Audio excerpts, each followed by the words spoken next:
ஃபாஸ்ட்டாக ஓடிட்டு இருக்க இந்த உலகத்தில் ஒரு செகண்ட் நிதானமாக சிந்தித்து செயல்படுற மனநிலையில் யாருமே இல்லை. நம்முடைய எல்லா பிரச்சனைக்கும் தீர்வு ஒரே செகண்டில் கிடைக்கணுன்ற எதிர்பார்ப்பு அதிகரித்து விட்டது. அதாவது 90s கிட்ஸ் காலகட்டத்தில் கம்ப்யூட்டர் என்பது ஒரு அதிசய டெக்னாலஜி.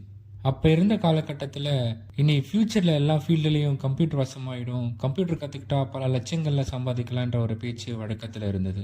ஸ்கூல் முடித்த பசங்களை யாரை கேட்டாலும் நான் கம்ப்யூட்டர் சயின்ஸ் படிக்க போகிறேன், நான் இன்ஜினியர் ஆக போகிறேன், பல லட்சங்களை சம்பாதிக்க போகிறேன்னு ஓடி ஓடி இன்ஜினியரிங்கை முடித்த எல்லாரும் இன்னமும் ஓடி ஓடி வேலையை தேடிட்டு தான் இருக்காங்க. என்னதான் கம்ப்யூட்டர் சயின்ஸ் இன்ஜினியரிங் படித்தாலும் பல பேருக்கு லேப்டாப் கம்ப்யூட்டர் ஓப்பன் பண்ணி சர்வீஸ் பண்ணவே தெரியாது. அப்போ இருந்த காலகட்டத்தில் ஒரு சில வீட்டில் தான் கம்ப்யூட்டர் இருக்கும். அப்படி அந்த கம்ப்யூட்டரில் ஏதாச்சும் பிரச்சனை வரும்போது அந்த கம்ப்யூட்டரை சரி செய்ய பல கிலோமீட்டர் தூரத்தில் இருக்க சர்வீஸ் சென்டருக்கு ரொம்ப கஷ்டப்பட்டு எடுத்துகிட்டு போய் பல மணி நேரம் காத்திருந்து சரி பண்ணி திரும்ப எடுத்துகிட்டு போனாலும் வீட்டுக்கு போனதுக்கப்புறம் ஏதாச்சும் பிரச்சனை மேலே பிரச்சனை வந்துகிட்டே இருக்கும். திரும்ப அவ்வளோ தூரம் எடுத்துகிட்டு போய் பார்க்கவும் ரொம்ப கடுப்பாக இருக்கும். அந்த காலகட்டத்தில் கம்ப்யூட்டர் ரிப்பேர் பண்ணுறவங்க ஒரு சில பேர் தான் இருந்தாங்க. ஆனால் இப்போ இருக்க ஜென்ரேஷனில் தெருவுக்கு தெரு பிரியாணி கடை இருக்கிற மாதிரி ஒவ்வொரு தெருவுக்கும் சர்வீஸ் சென்டர் ஓப்பன் பண்ணி வச்சுருக்காங்க. என்னதான் 1000 சர்வீஸ் சென்டர் வீட்டு பக்கத்தில் இருந்தாலும் வேகமாக ஓடிட்டு இருக்க அந்த காலத்தில் கம்ப்யூட்டர் தூக்கிட்டு போயிட்டு பல மணி நேரம் காத்திருக்க யாருக்கும் பொறுமை இல்லை.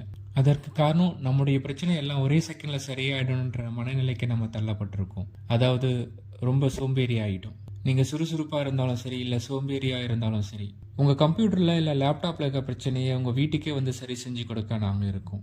நீங்கள் ஸ்கூல் ஸ்டூடெண்ட்டாக இருந்தால் வீட்டில் ஜாலியாக ஸ்நாக்ஸ் சாப்பிட்டுட்டு வீடியோ கேம் விளையாடிட்டு உங்கள் கம்ப்யூட்டரில் இருக்க பிரச்சனையை சரி செஞ்சுக்கலாம். நீங்கள் காலேஜ் ஸ்டூடெண்ட்டாக இருந்தீங்கன்னா உங்கள் லவ்வர்ஸ் கூட வீடியோ கால் பேசிக்கிட்டு உங்கள் கம்ப்யூட்டரில் இருக்க பிரச்சனையை சரி செஞ்சுக்கலாம்.